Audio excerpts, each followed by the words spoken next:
Be a part of Going In Raw today at patreon.com/Steven Larson. Starting at $1 a month, you can enjoy Going In Raw ad-free, gain access to the daily 30-minute Going In Raw post show, exclusive merchandise, and so much more. Support Going In Raw today. Click the link in the description. Boys and girls, this is the Undisputed Era. Adam Cole, Kyle O'Reilly, Roderick Strong, and you're listening to Going In Raw, baby. What's up, it's your girl Sasha Banks, the legit boss, and you're watching Going In Raw. You like that? This is Shayna Baszler, and you're watching Going In Raw. What's up? This is the most must-see WWE superstar of all time and his lovely, gorgeous wife, Marie.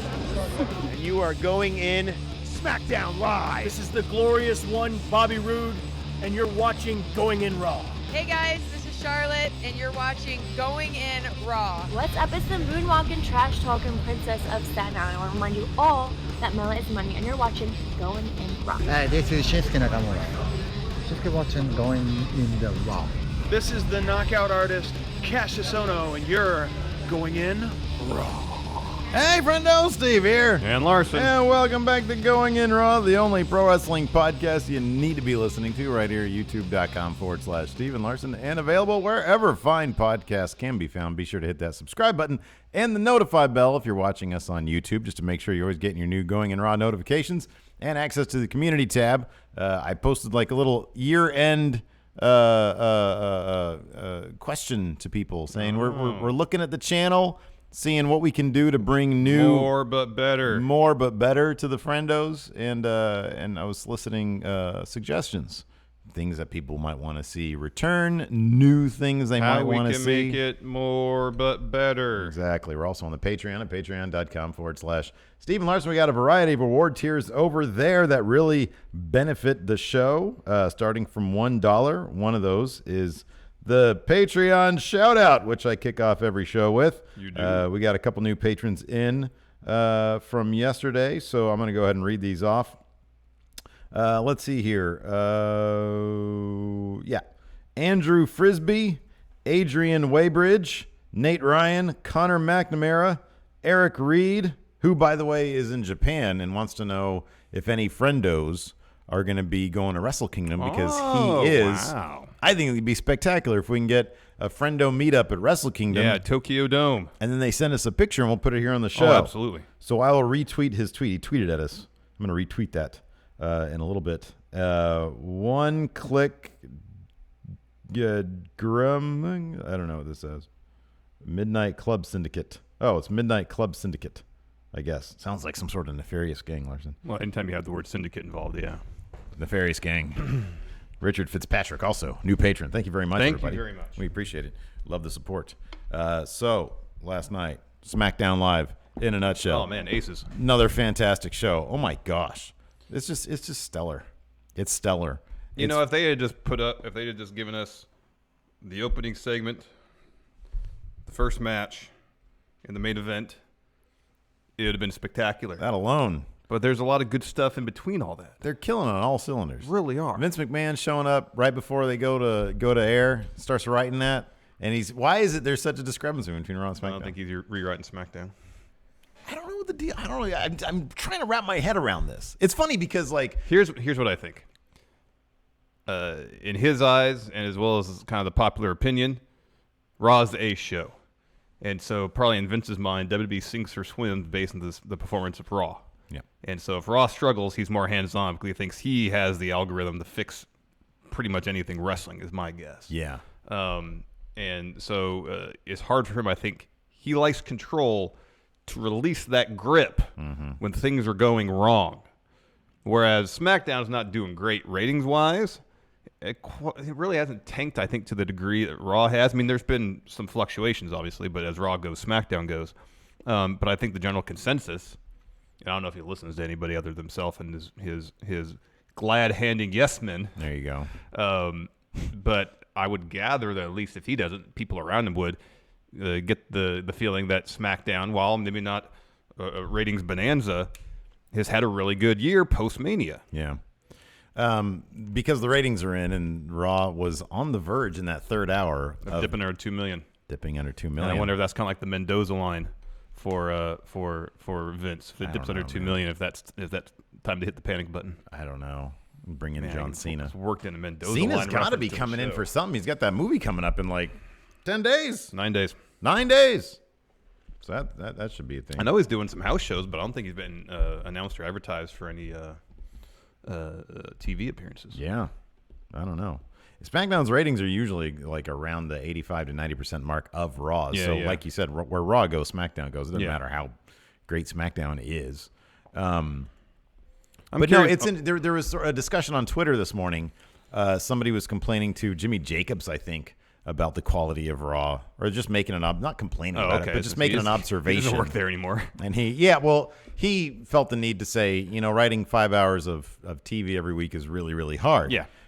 Seth Rollins then hopped in the conversation and said, it's a miracle these shows even make it to broadcast, given how difficult it is to write 5 hours of TV every week, which is completely, I understand that. It is a task, and it is a monumental task. That being said, when 2 of those hours every week on a consistent basis are stellar and 3 kind of aren't. Yeah. There's something different there. There's some sort of it's Vince. There's some gulf there. It's Vince. Vince is more hands-on with Raw, I guarantee. Maybe it is. That could be. That's very good speculation right there.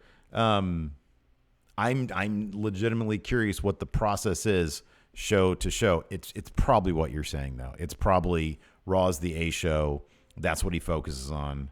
I think it was James McKenna this morning tweeted something like, I'm pretty convinced that once Vince is done with Raw, he's so tired he retires to his hyperbaric chamber, and then the actual SmackDown writing staff gets to do what they do, which is why it's so good. Yeah. That could be the case. Yeah, I don't know. I wouldn't be surprised. But SmackDown was stellar again last night as it was opposed really to Raw. fun. And if you look at our community tab poll, I believe it was like 63% gave it a yay. Wow. And like only like 6% or 2% or something like that Here, gave it pull a nay. I'll pull it up right now. 2%. Yay, 65%. Nay, 2%. Somewhere between 11. Didn't watch, don't plan to. Only 19. Yeah. And then, of course, I botched it. 2 somewhere in between. There's another somewhere in between. What I meant was plan to watch later. So we'll never know what that number was. Can't even get a community tab poll. Well, I mean, just based on the math, it has to be 3%. That's a good point. Unless those people put it on. Yeah, I don't know what they would have put it under. Did they just simply didn't vote? I guess if you plan to watch it later, you're just like, yeah, I don't know. I don't know what to say. I don't know. I don't know what to say. Oh man. So yeah, I don't know, man. I don't know. But SmackDown was pretty stellar. Let's kick out some of these super chats here. Yeah.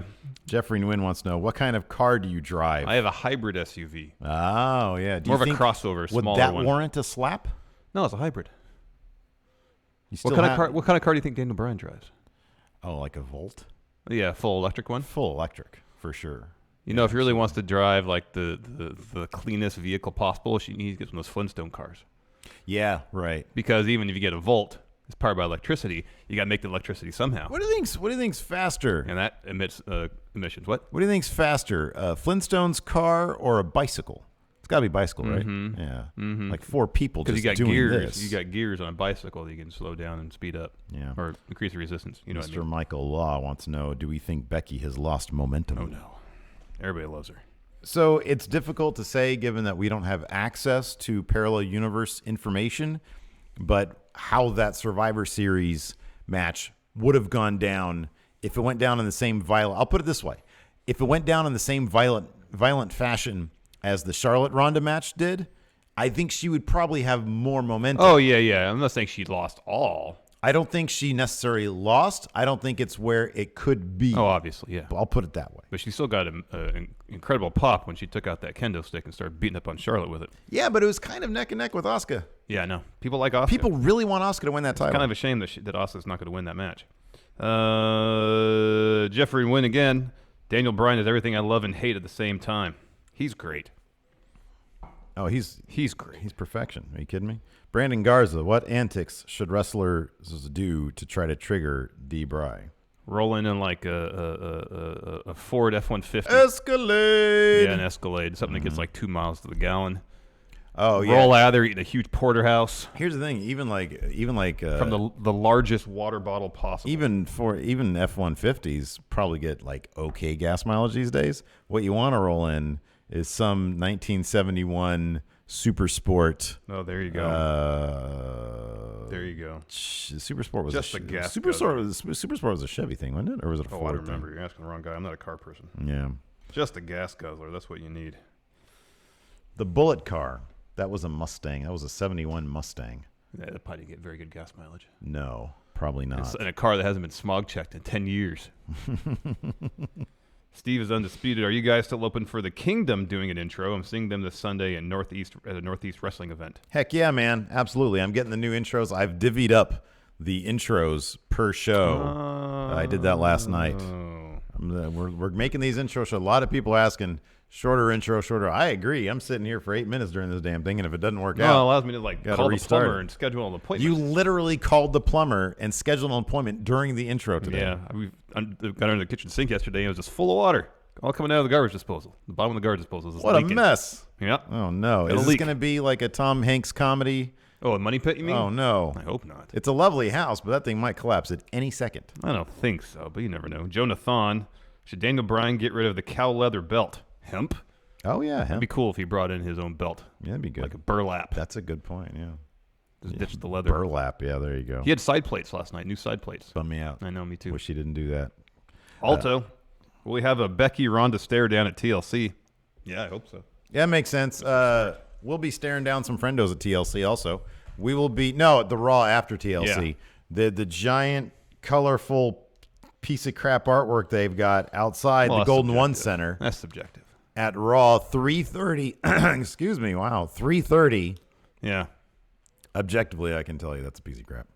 Friendos, be there. We'll be there. Your opinion, man. That's true. Well, art is life. Therefore, subjective. Art is life, and life is a big, colorful piece of crap, Larson. It's probably the truest thing you've ever said. There you go. Anyways, let's dive into this SmackDown recap. Yes. Daniel Bryan versus. So, yeah, Daniel Bryan comes out, starts cutting a heel promo on these people. Consumption. They're obsessed with consuming. Well, he said, essentially, last week I called you all sheep. That's an insult to sheep. You're all parasites. Yeah. Sheeps don't leave a carbon hoof print. Yeah. That was good. What a genius. That crab be cracking up. That was pretty awesome. It was so good. Let me ask you something. So when we found out on Twitter yesterday that Mustafa Ali was going to be making an appearance on SmackDown to fight Daniel Bryan, yeah, everybody got very excited. Twitter blew up. It was very, very exciting for us wrestling nerds. Would it have been better? Would it have been more mind-blowing? Is watching the product and being surprised by something, is that sort of just these days in the same realm as being surprised by it on Twitter? I understand the business aspect of it, out of the way. There's two aspects to it, and I think it kind of depends on what you enjoy more. Sure. Do you enjoy announcement than anticipation for said event, as opposed to watching a show with no inkling of what's going to happen, therefore no anticipation in something awesome happening? Just depends what you like. I think these days, because I don't watch it live, I wait till like the West Coast feed. Yeah. It'll be spoiled for me anyways. And I like anticipating things more than just being surprised by things. I do enjoy the community aspect of finding out. Everybody finds out at the same time beforehand, and then word gets around, and then we get to anticipate it. But if I had my druthers and I was watching live every single time, there is nothing like the surprise of, oh my God, and then you get on your phone and you start texting everybody and doing that kind of stuff. So I kind of appreciate that I like too. anticipation, so I'm fine with it being announced beforehand. That's why I don't really care about spoilers, because I don't really care about being surprised by anything. See, the NXT spoilers do kind of bug me a little bit. All right, don't read them then. Coming up, we had Mustafa Ali. So he comes down to the ring and he's like, "What happened to you? I used to look up to you. You were one of the reasons I wanted to become a WWE superstar." It says everybody in the 205 locker room. By the way, did you see that awesome picture of the entire, basically most of the cruiserweights and Maria Kanellis sitting backstage at SmackDown, all hovering around a TV. Oh, I didn't see watching. that. It was really cool. I'll show it to you in a sec. Cool. Yeah, I wonder how tight the 205 locker room is. If that picture's any indication, very, because it was cool. Heel and face alike. Yeah. I think Maria Kanellis that's pretty cool. Daniel Bryan kind of smiled and says, "We don't have to have this match. These people here don't deserve it." Oh, that's really cool. Pretty neat, right? Yeah, that's really cool. Yeah. He says, "These people here don't deserve to see this." Yeah. That was great. Yeah. Let me ask you something else. This has to be the case, right? So obviously Mustafa Ali was there, I would think, to promote 205 Live. Yeah. This is totally a Daniel Bryan move, though, right? Oh, yeah. I was watching this, and I think Tom Phillips said that Mustafa Ali met Daniel Bryan in 2009. Indie Show in 2009. Carried his bags in. Yeah. Whether that's a legit story or not, I don't know. But that seems like it'd probably be a legit story. It'd be kind of interesting to think that Daniel Bryan is like, okay, I want to have a really great match. I really like Mustafa Ali. I've been paying attention to him since Cruiserweight Classic when I was doing commentary for it. I want a match against this guy because he's awesome. Yeah. I want to give this guy the spotlight on SmackDown. It would not surprise me if that guy were using his spotlight to shine it on somebody else that was super deserving. Yep. He seems like a good dude, that Daniel Bryan. Really despite does. his character. Yeah. And so Mustafa Ali was like, "Now we're gonna have the match." And then Daniel Bryan just looks at him and says, "Tell me, what kind of car do you drive?" And he says, kind of surprisingly, an SUV. I like that he didn't give like the maker model. Well, no, he said, "What does that matter? I have an SUV." Yeah. And Daniel Bryan, I think, called him an idiot. Well, he said, I have a family. So I have a wife. I have 2 kids. Yeah. And he called him an idiot. Yeah. And then he slapped the shit out of him. He slapped the crap out of him. Oh, my goodness gracious. So good. Gosh, that was good. Then the match commenced. Mm-hmm. And what we got is what we kind of expected, a stellar match. But, man, give these 2 guys 20 minutes. You know what, man? 25 minutes. Well, number one, this was a good 12 minutes. Yeah, it went on for a while. It was a good, decently long But you know match. what? 4 minutes of them were picture in picture. I know, the high spot, that top rope Spanish fly. It's an issue, man. A top rope Spanish fly was picture in picture. And granted, when they came back, they gave it a slow-mo replay 3 times over, which was still in picture because they do the replays in picture in picture. Yeah, but still, you need the context of the story and everything. So people were, it's commercial break. I'm going to go use the bathroom or grab a snack or grab a beer or something. That commercial break was exceedingly long. Was so long. So pretty long. Man. Oh, that killed my soul. But still, this was a solid 12 to 15-minute match. I thought it was fantastic. Yeah. And if the question is the title of this episode, did it deliver? Hell yeah. Yay. Here's the thing. It delivered, but at the same time left you wanting more because they could have done a lot more. Well, this left me wanting Mustafa Ali to go up on the main roster. I wanted this to be his debut. Yeah, That's what this needed to be. I know. And then there was also like a .com exclusive thing or whatever where after the match. Oh, people from the locker room would go up and showing respect. Yeah. Saying, job well done. I saw that too. I loved it. What a great moment. Mm-hmm. And they're really pushing. That's the thing that I really loved is that on social media, everybody, all the wrestlers were pushing just how great 205 Live is, obviously because it's not one of the, it's never one of the higher rated programs on the network, which is an absolute shame. It really is. I think today we've got Cedric versus Tony Nese, which Cedric will probably win to go on to. Yeah. Take on, He's taking on Buddy Murphy. That's happening Sunday. Yeah, that's right. It's going to be Sunday. 11 matches. Do you think that's going to be in the? If they want, wait, if they want, was that match actually announced for TLC? Yeah. Or? Okay. Yeah. If they want, the perception that 205 Live is something people should be watching, on the main card. Then put it on the main card. The Like they did it at the last 2. I think it's been on the main card. Deserves to be there. Definitely. Great match. One point, Daniel Bryan gets in the yes lock. Mustafa Ali sells the heck out of it. He was in that yes lock for a long time. Yeah, he was. And then finally got to the ropes. Daniel Bryan does his climb up the rope things and jumps over the person as they run towards the corner. This time, Mustafa Ali jumped on the second turnbuckle. Bang! Tornado DDT. That was nice. It always freaks me out, though. Oh, yeah.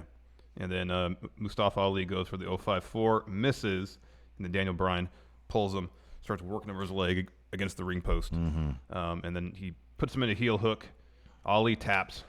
Daniel Bryan wins, but a heck of a match. Great showing from Mustafa Ali. Hopefully this is just the start of huge things for him. I do think, though, that if it's a face in any submission move, especially a guy known as the heart of 205 Live, they need to extend that. I know that Daniel Bryan worked over his legs and everything. They need to extend that a bit longer. See, I'm a bigger fan. I know you love the pass-out submission.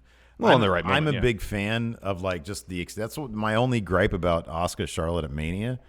Well, I actually have a couple gripes with that match, but one of them was simply with the finish that Asuka tapped out a bit quicker than I would have preferred. Mm-hmm. I'll never forget that, like one of the best examples with that Shawn Michaels. Kurt Angle, yeah. Kurt Angle. Where Michaels in that ankle lock for like 10 minutes in the match. Yeah, and Angle wouldn't, like, let go. It was so beautiful. Mm-hmm. And I think that this could have been the drama could have been a bit more heightened. Yeah, It's a small gripe, but I think, but that's what I like to see. So I don't disagree. At the end of the match, they show some replays, and they come back, and Daniel Bryan's chasing Mustafa Ali up the ramp. Oh man, and gives him a bunch of Danielson stomps on the ramp. Another heel hook.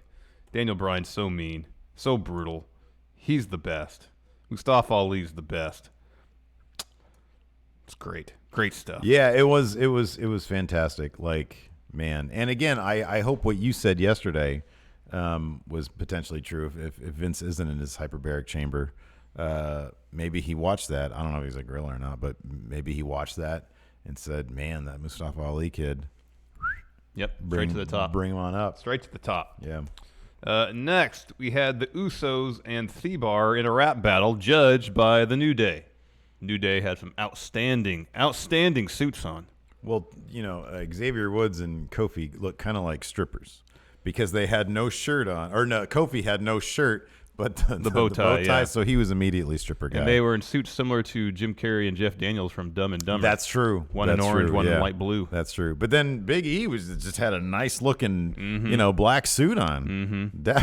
I do appreciate he came out too during their entrance with that giant plate of little pancakes, and he stopped next to one guy. Instead of like flinging so it rained pancakes, they all went into the face of one guy. One very happy fan got like all the pancakes. Yeah. Biggie's the best. So Thebar came out in matching sweatsuits. You remember that Halloween party we went to? A Halloween party at that bar we went to? Yeah, we had matching kind of the sweatsuits same. Too. Yeah. And they did kind of a rendition, cover, if you will, of Ice Ice Baby. It was awful, but purposely so. The crowd really was into this too. Yeah. And this was good. This was really, really good. Like all these tag teams are all like super veteran tag teams who are just immensely talented and having a great time. Yeah. And they all have ridiculously good chemistry. Yeah. Yeah. This was really good. The Usos, man. There's some serious burns in the Uso stuff. That bit about Cesaro's going to the turnbuckle and getting his teeth pushed up. And they stuff. asked Mr. Turnbuckle what it was like. Great. That was so good. That was really, the crowd really loved that. That was the Usos. You could tell they really loved it. Nothing will ever beat the Usos burn on Xavier Woods. Oh, yeah. Last time. Nothing will ever beat that. I gotta watch that segment again because that was so good. And you could tell they did not see that coming. Yeah. They did not see that coming. Actually, I met one of the fellas, one of the dudes, one of Wale's guys. Yeah. Helped write that, and I met him at the Performance Center. Real good dude. And he was like, yeah, none of the guys knew what the other were going to say. Wow. So, yeah. I remember that look on the face of Xavier at that line. Yeah, we got to watch that at lunch. That was great. Yeah. That was such a good segment. It is. I mean, it's funny because there was sort of that question when Paige became general manager, like where they've kind of without being sort of low key about it, there's like no interaction between the two. Yeah, it doesn't seem like they're purposely avoiding interaction. There just hasn't happened. Yeah. Anyways, Usos, they dominate the rap battle. Thebar attacks them. A brawl ensues. Everybody's fighting. Yeah. And then Thebar stands tall. Yes. So if you believe the math, they're losing those belts. Yeah. When's the last time the Usos had the titles? It's been a while. Okay. I could see that then. Maybe. I think since they lost them to the Bludgeon Brothers. When are we doing our predictions? After this. Oh man, I gotta figure that out. We can eat lunch and watch NXT UK, and then we can do. God, please tell me there's only one episode. There's probably gonna be two. I think there's gonna be two till Takeover. Oh Lord. We got to start doing something about. We got to start. I don't know. You watch one, I watch the other. Deal. Something. It's too damn much. Well, that doesn't really work because we take an hour at lunch to watch one here, and we both. Well, we watch could it. take that hour to do something more productive. All right, we'll do predictions. It is too much. It's way too much. Like I want to do other stuff here on the channel, not sit here and watch the 8 hours of WWE deep cuts all day. I know. Oh man. Next, we had a brief Asuka promo.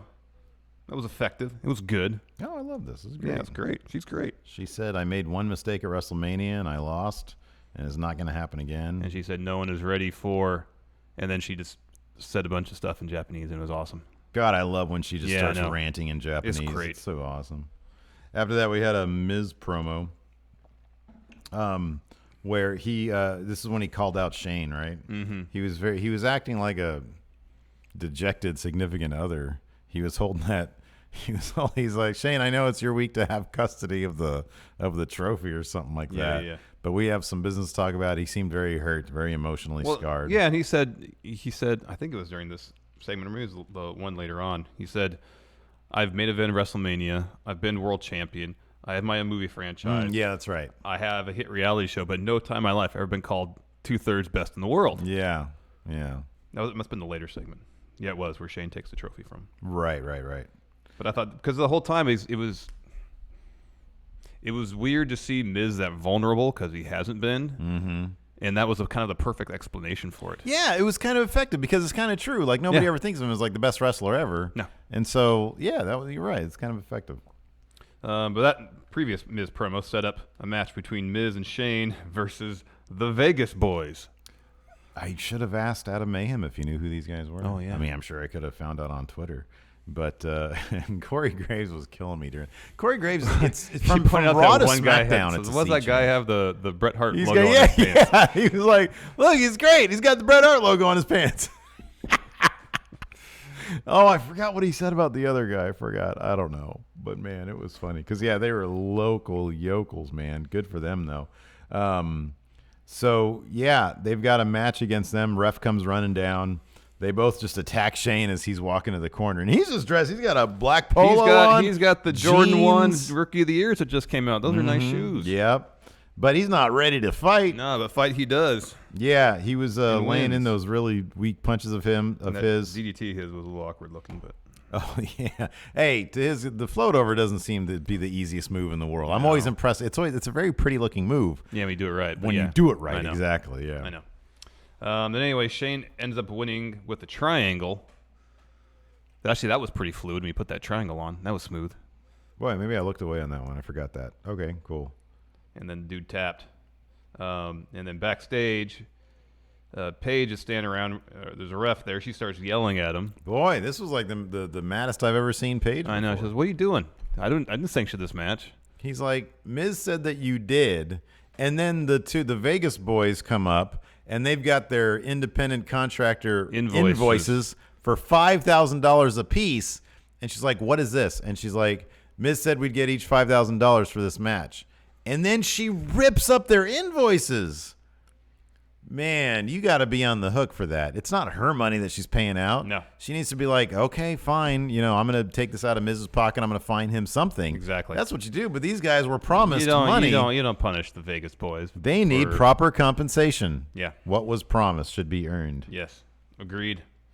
Next, Randy Orton came out and dropped the promo, grabbed a chair. This is all right. I'm hoping, man. I'm just hoping when Raw after TLC comes to town next week, they're going to need a couple of local yokels. Oh, yeah. Because Adam Mayhem, boom, right there. That'd be great. H title. That'd be great. On TV. Yeah. Anyways, so yeah, Randy Orton's promo, and then Ray attacks him with a chair. Yes. He's not taking my Mascaris. He's already taken one Mascaris from him. Well, he's not going to take a second Mascaris. There you go. Take one Mascaris. Joke's on me. Fool me once. Take a second Mascaris. Won't fool me again. Can't fool me again. After that, we had Becky Lynch interview. Yeah, she was asked about how she's holding up after Nia punched her and whether she'd be ready for TLC. She said, "Yeah, I got a busted head, busted face. Essentially, I want to fight." So yeah, I want to fight. It's going to happen. I want to fight. Next, Jeff Hardy and Rusev teaming up to take on Samoa Joe and Shinsuke Nakamura. But first, dance break. Primero. Carmella, R-Truth came out. 7-second dance break. I don't know if I'm ever going to get tired of that. Probably they work it in, and 7 seconds is done. 7 seconds of your life, and it's great. And then they're done with it. It's great. It works out perfectly. It doesn't take away from the show at all. No. This was a lot of fun, though. I really like these. Number one, Shinsuke wearing that blue, basically a leisure suit. The leisure suit Larry getup. I love it. It looks so awesome. Here, it's a minor. Oh, quibble. go ahead, It's a minor please. quibble. Shoulder pads. Oh, no good? No. Oh, see, I think that adds to it. I think it was just like all blue, all that electric bright blue. Oh, you don't like the yeah, because they're black. Those Yeah. things, yeah. And then doesn't it like He had like hip pads too. yeah? This makes it look bulky. No, I love it. It's like borderline like supervillain. It is, and it's at once futuristic and retro. Yeah, yeah, exactly. It's great. So anyways, yeah, Jeff Hardy, Rusev versus Samoa Joe and Shinsuke Nakamura. This was great, man. Nakamura ate a Machka kick, and Yeah. Rusev got the win. Yeah. That was awesome. Which means no U.S. championship for Rusev. You're going hard on the math this time, huh? Yeah. You know the math is only like 50%. No, that's whoever wins the match is about 50%. I don't think anybody's ever done the who stands tall to end the particular segment match. Oh, I think they did. I think there's not a lot of correlation there. Not nearly as much as you would be led to think. But you will make your predictions. I will make mine. I don't even know the matches here. What is the match? We're going to get it's Samoa Rusev- Joe versus Jeff Hardy and then Rusev versus Nakamura. Rusev for Nakamura for the U.S. title's been announced. I don't know if Joe versus Hardy's been announced for TLC. Yeah, so this is the kind of mid-card match where the math totally makes sense. Yeah, Nakamura. Now, if you want to argue the math won't hold up for the women's TLC triple threat match, I think I can listen to that. That's a possibility. You seem very convinced about Asuka not winning, though. Is that only based on the math? Yeah, pretty much. But I could reconsider. Next, Shane's backstage. Miz walks up with a trophy, and that's when he says, hey, or Shane's upset because he's like, you paid two guys to attack me. You got the ref in on it. I'm mad. And Miz is like, come on, Shane. This is the first time after my entire career, all that I've done, I've ever been considered 2/3 best in the world. Let's make it work. Shane grabs the trophy, walks off. Yeah. Miz tried to he offered his hand in friendship, and Shane did not shake it. But he did take the trophy. Yeah. So at least this is weak. The trophy means something to him, which is the hilarious aspect of this. This shouldn't work, but it does. Yeah, I know. It really does. I know. Miz is carrying it, which is the right move. And Shane, for some reason, is working perfectly with it. Yeah. Because he doesn't care, but he does enough to take the trophy. Yeah. So, yeah, I like it. I think it's good. Next, we had a really low-key, mellow AJ Styles interview. Is it weird that AJ, maybe he's just taking, he seems like he's just sort of not involved in much. Like this AJ Daniel Bryan match is a formality. Yeah. Basically. Yeah. Because he very quickly has fallen, because of the Daniel Bryan heel turn, he has very quickly fallen off the. Well, I wonder, too, that if now that he's not champ, he was like, let's lighten up the load a little bit. Well, I think that's why he wanted to lose the title, because he wanted to take a break. I think I read that somewhere. I don't know, Meltzer, somebody seems to think they know. Yeah, or at least he was fine losing the title because it would give him an opportunity to be with his family. Yeah, want to be in my family. Because if you're champ, you're working like every house show. Yeah, you're there every week on TV. This is good. It was fine, but he was very relaxed. He says, "I'm biding my time. I know if I attack Daniel Bryan now, he won't make it to the match at TLC. I won't get my title shot. I want my title shot." Yeah. And then we got our main event. Asuka versus Charlotte. This was awesome. This is a really awesome match. Yeah, this was fantastic. This was really, really good. It might have been better than the WrestleMania one. Charlotte came out, dropped a promo. Becky came, sat ringside. Well, she did the gorilla position interview first. Yeah. That was that's what I meant. Yeah, I like that stuff. And then she did a hard stare at somebody with a woo. Mm-hmm. Yeah, like she was staring at Gorilla. Yeah, woo. She locked eyes on somebody. Yeah. Who do you think it was? Road Dogg. No, sorry, Michael Hayes. Definitely Michael Hayes. Are you kidding me? It was Michael Hayes. Probably. Remember, he was involved in that Ric Flair match versus Kerry Von Erich? Yes, he was. There it is. History. Yeah, history. And then Becky walks down. She sits ringside for the match. It was physical, and it was just the right amount, the right amount of sloppy. Sloppy, yeah. That made it feel like a real fight. I thought you were going to say that. Yeah, for sure. It was. It was good. Asuka got the win. However, it was via DQ because Charlotte busted out the kendo stick. Asuka got the Asuka lock on her, and Charlotte rolled out of the ring and then produced the kendo stick and then started beating up on Asuka with it. Becky seemed pretty amused by it. Becky then gets up. She starts to leave, but Charlotte hits her in the leg or something like that. Right? Yeah. And then Becky takes the kendo stick back to Charlotte. Asuka tosses Becky over the announce table. Then she gets the kendo stick. She just starts wailing on everybody. Both of them. Gets up on the announce table. She stands tall. Crowd is going crazy. Yeah. My only reluctance, so let's talk about this here so that I can better inform my prediction later. You need to talk through it all, huh? The logic. I got to get through the logic here. All right. Asuka was added to the match late because Vince saw the reaction she got. That doesn't scream to me Asuka's going to win the title. It sounds like they had a plan and then saw that Asuka was hot business and decided to capitalize on that. Or Go for it. Not to say Asuka was part of the long-term picture they had for this feud, but perhaps they saw an opportunity. And I don't think they need to do this per se, but maybe they, as in creative, does. Vince, just to say Vince. Fine. They need to motivate Becky versus Ronda. And to do that, the easiest way to do that is to have Becky win the Women's Rumble at the Royal Rumble. But to do that, she needs to drop that title first. Mm-hmm. Whether it be to Charlotte or to Asuka. Yeah. Yeah, it could be a situation where, I mean, this could have been a situation where, this could be. It could be what you're saying, a happy accident that they noticed, that Vince noticed Asuka. If the plan all along was for Becky to lose, they don't want Charlotte to get booed again because I think they have a decent thing with Charlotte right now. If she goes up there and climbs and gets that title, she will be booed. I don't think they're averse to that. I think they just want strong characters. Listen to this. This has popped in my head. You're talking about Vince McMahon here, man. Listen. This is popped in my head. So let's say at TLC, Charlotte climbs up there. She gets herself that title. Mm-hmm.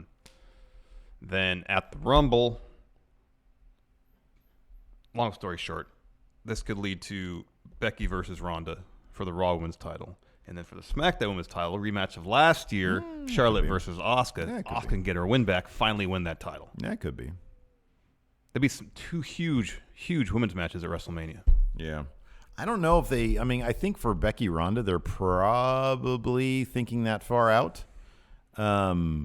However, I'm thinking maybe they understand that Asuka winning that title would be pretty huge. Everybody mark out for it, and you don't risk people sort of tuning out and being like, "Oh, really, Charlotte again?" Because I still really think feeds they're into her that. character that she comes in and swoops in and takes essentially Becky's opportunities. Yeah. Yeah, but that might make Becky look bad too if it's back to Charlotte in the short term anyways. I don't know, man. I got some thinking to do. I mean, I guess it wouldn't surprise me if Becky didn't win the match. None of the outcomes would surprise me at all. Because Asuka was added late, which could mean, well, I mean, usually when that happens in a traditional match, that means that person's eating the pin. Yeah, but there's no pin to exactly. Here. So literally two people are going to be losing. Yeah. But it's not the same. I mean, it's not the same as eating a pin. No, no. Of course not. It's not that. It's not that kind of loss. But she could also act as a facilitator to keep the other two strong. I mean, you can still have those two matches. Just have Asuka win here and have Asuka defend against Charlotte at Mania. Yeah, sure. You can do that. Yeah, and then get her win. Mm-hmm. She's already champion, but what she really needs to solidify her spot at the top is to beat Charlotte. Also, given how wimmy Vince McMahon is, seeing how people pop for Asuka, I think here's the thing. There's also this.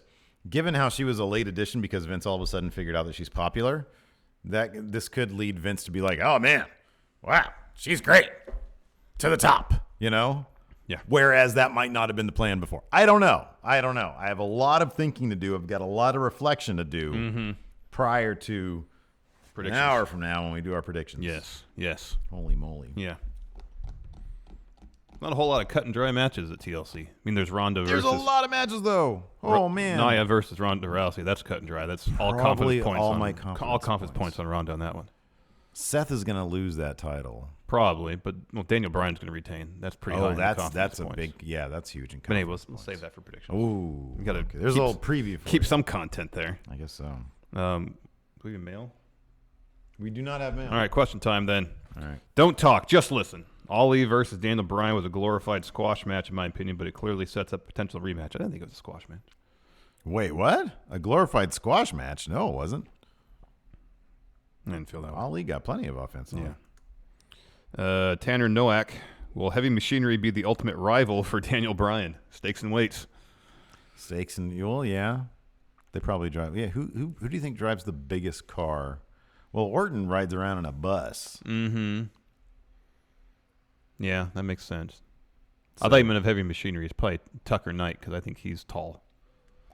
Oh, well, yeah, I was meant like Daniel Bryan. Who would he hate most on the roster? John Cena. For their consumption ways. John Cena. You think so? Yeah. Maybe. Could be. Because John Cena has a bus. He's flying all over the world promoting his movies. Yeah, good point. That's wasteful. Good point. Don't talk, just listen. Can we please go back to Usos as tag team champs? I'd be all about that. That might happen. Alex Foster, my favorite Mustafa Ali is on SmackDown Live tonight. Can you guys think of a time where one segment or match made you incredibly excited for a show? So you found out the anticipation was high. That's what I'm talking about. Sometimes anticipation means everything. It was when we found out that Daniel Bryan got cleared. Yep. And he was gonna. Yep. Good answer. That's what I'm talking about. Matt Hurlbert. Surprises are great for pay-per-views and debuts. Matches being announced early last night had me watch live for the first time in months. That's the difference for me. I think that's why they do it. Like when they spoiled Brock Lesnar's return before he actually showed up on TV. I think some people would see that on Twitter. It's like, oh, dang, Brock's back. I better change the dial. Yeah. If that hasn't been announced, you don't know he's going to be there.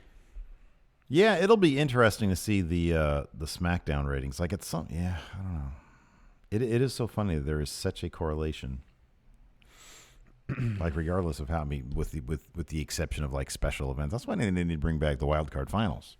I thought they're in Vegas. They should have. Wild card finals. Wild card finals, man. And like, you know how many people tuned in the last one? It was like 10 million people. Yeah, it was a very tuned popular in the show. last wild card finals. Never brought it back. Jay Sean Lawrence. 2 nights in a row, the Cruiserweights have wrestled on the main roster. Is this going to be a regular thing now? It seems that there's some seepage there. And this is what I was asking for months.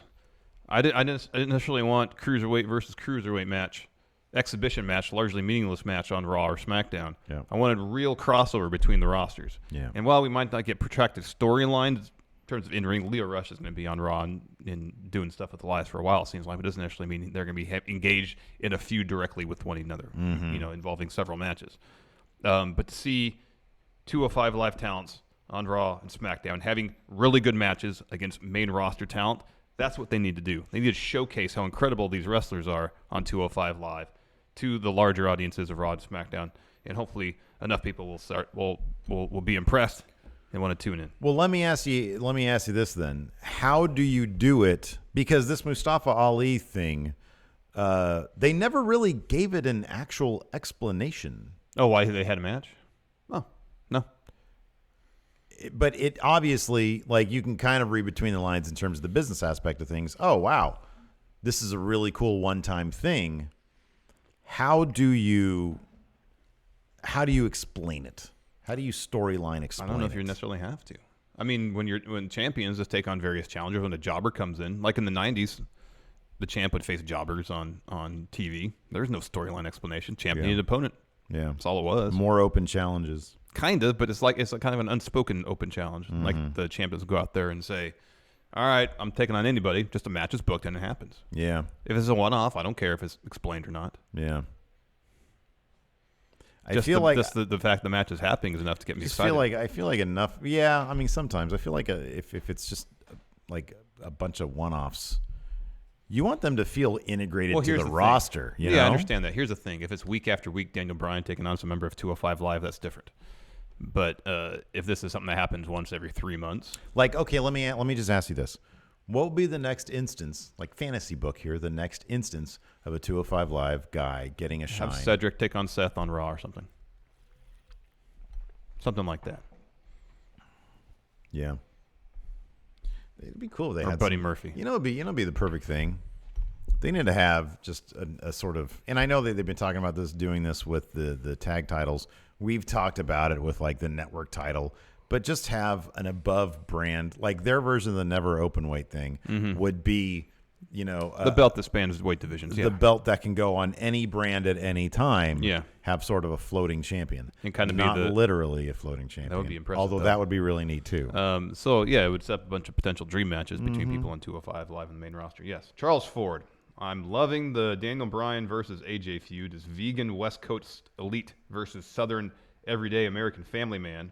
What other political ideologies can feud next? That's good.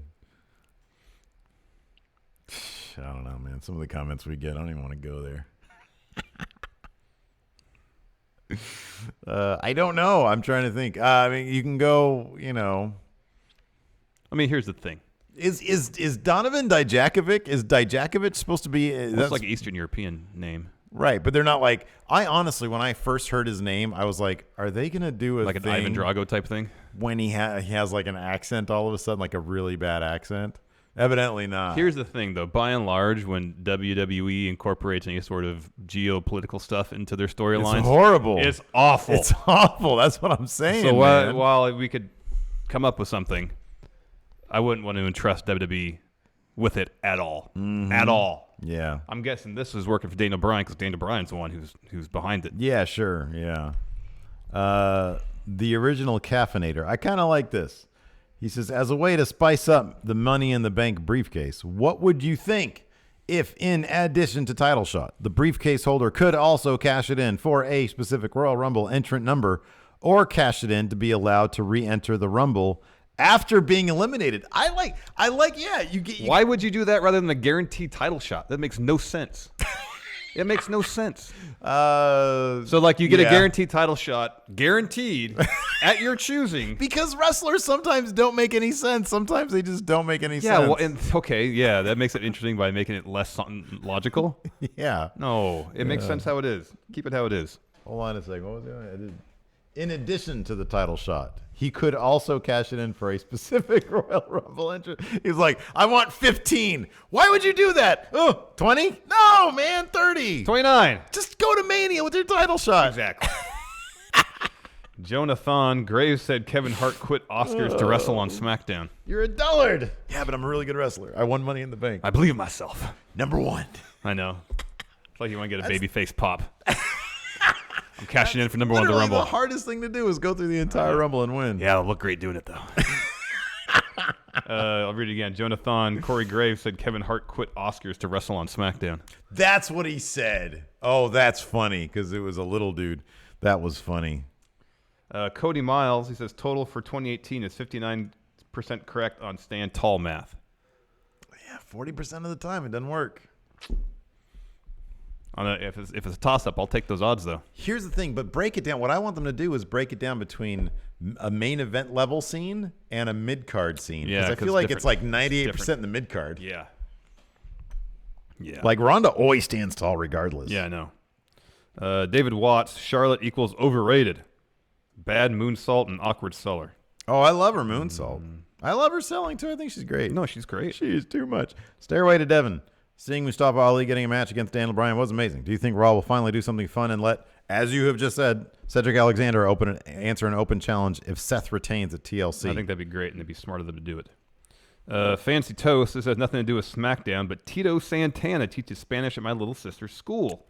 If each of you could have a superstar teach you a subject, who would it be and what subject? Ooh, Bray Wyatt teaches me the dark arts. All right. Hey, man, this is how you teleport from here to the sandwich shop. What did he say? He was like, makes me feel closer to women even though I don't have a vagina. He wanted to laugh when he said that too. We got to load that up when we're done, man. Well, first, you got to watch the Usos New Day rap battle. Yeah. Watch all that instead of NXT UK. I want Finn Balor to teach me a class in Cool.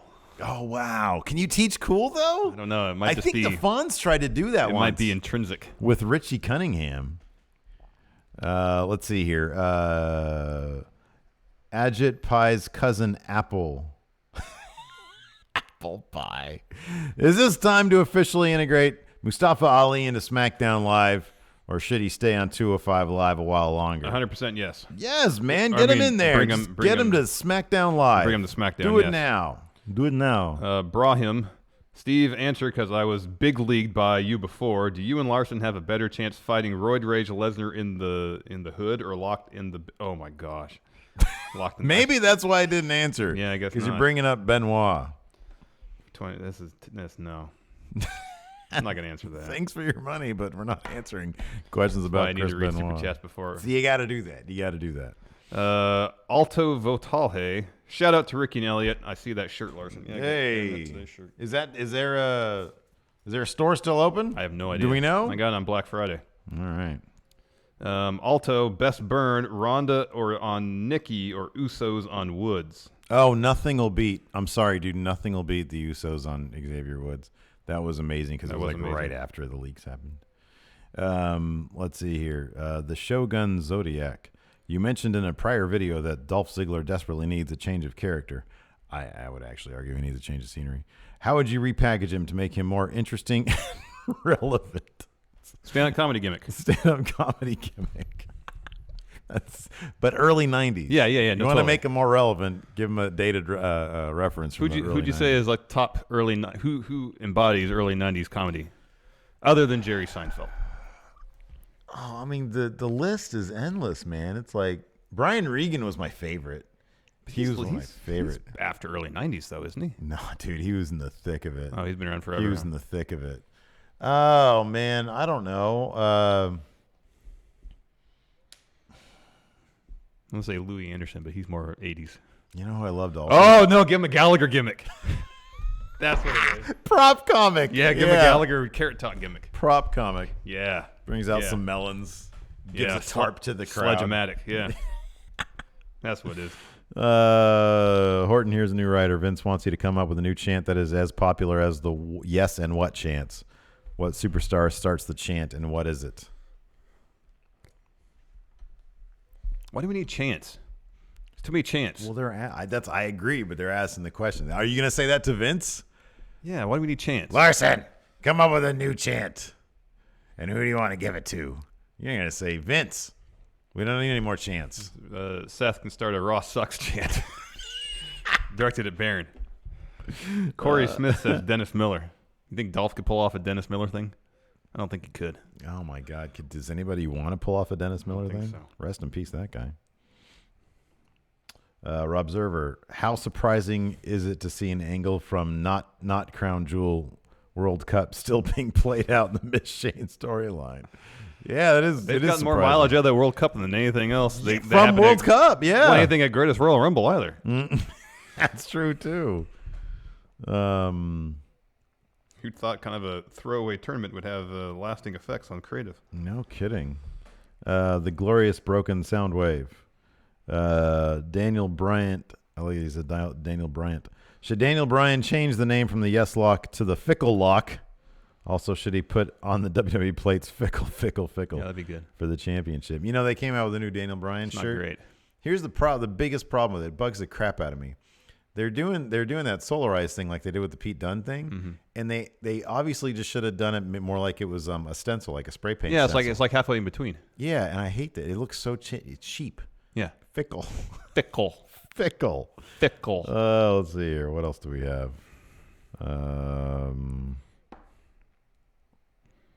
Oh, this is terrifying. The Saudi royal family here on Patreon says, we are interested in promoting a few informational videos provided by the Saudi Agency of Information Propaganda. Kindly get back to us at your earliest convenience, Stephen Larson. That's scary. That's terrifying. Why would they say that? Leave us alone, please. No part of you. Let's I see need to here. get trivia cards. Continue. Get trivia cards. Primetime Henry Harris says, I'd want the Undertaker to teach me the powers of darkness. Jimmy Thomas says Cedric should show up next week to come back with a receipt for Daniel Bryan. See, that I have a problem with. Here's the thing. If you're going to have these 205 Live guys do it, they need to get some dubs. They need to get some wins. Yeah. So you can't just trot him in. Next time Cedric comes in against Seth. Well, Cedric would need to win that for it to matter. He needs to win that. Oh, I got the rules card. Nice. Quiz me on the rules. Rule number 1, Larson wins. Rule number 1, answer correctly. Wow, that's going to be great. Good luck with that one. Oh, come on. God, you won't get...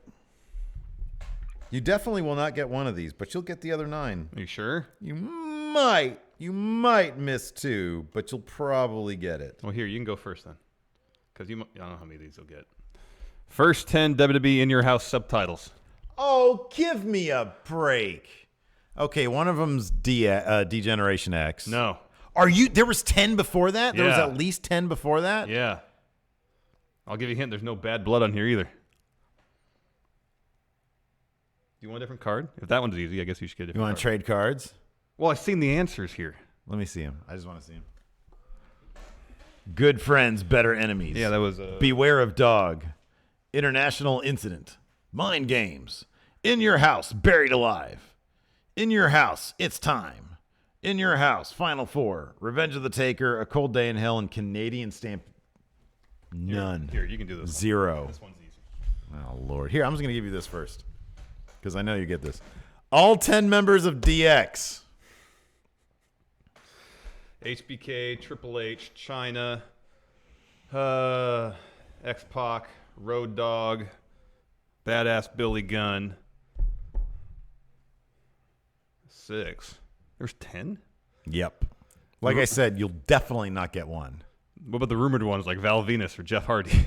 House shows don't count. Oh, okay. Rick Rude. Yes. Mike Tyson? No. He wore a DX shirt. I thought they made him a member. Well, he's not on the card. Irrelevant. He's not on the card, Put a so he's finger like a moops. 7.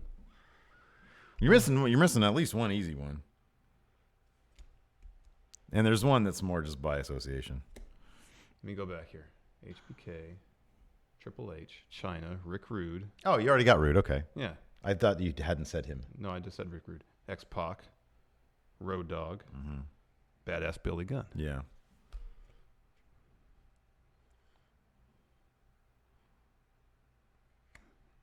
There's 3 more? Oh, what's her name? Shoot. Wasn't she the X-Pac's like manager or something for a while? Who? She had blonde hair. Gosh, what was her name? I mean, if there's none of the woman on there, then it's not right. You're on the right track. It's just I guess you don't know who that person was. I don't remember her name. I can see her face. Obviously, you can't because you know the person on this card.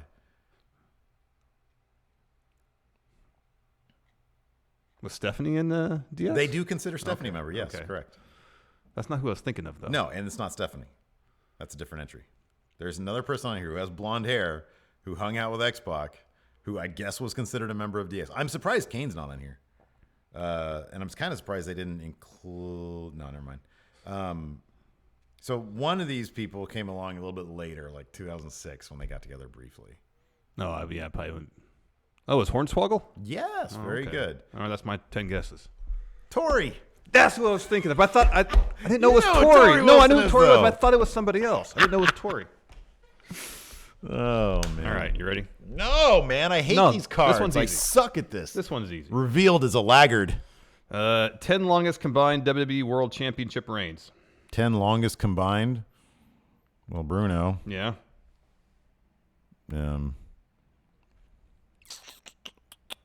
God, so many in the Attitude Era were so short. Yeah. Well, Hogan. Uh-huh. Okay. Buddy Rogers? No. I No? don't think he had it very long. Okay. Let's see here.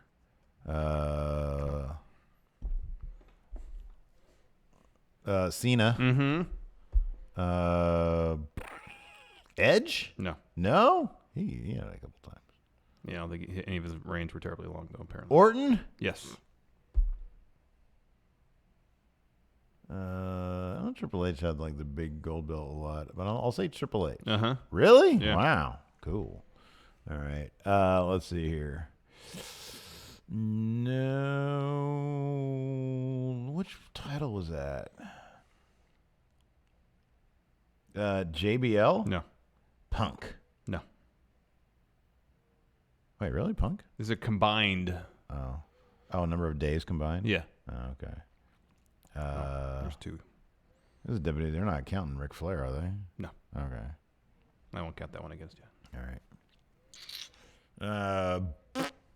Did I already say? Did I already say Orton? I think you did. Okay. Yeah, you did. There's 2 on here you should probably get. Yeah. Austin? Yes. Really interesting.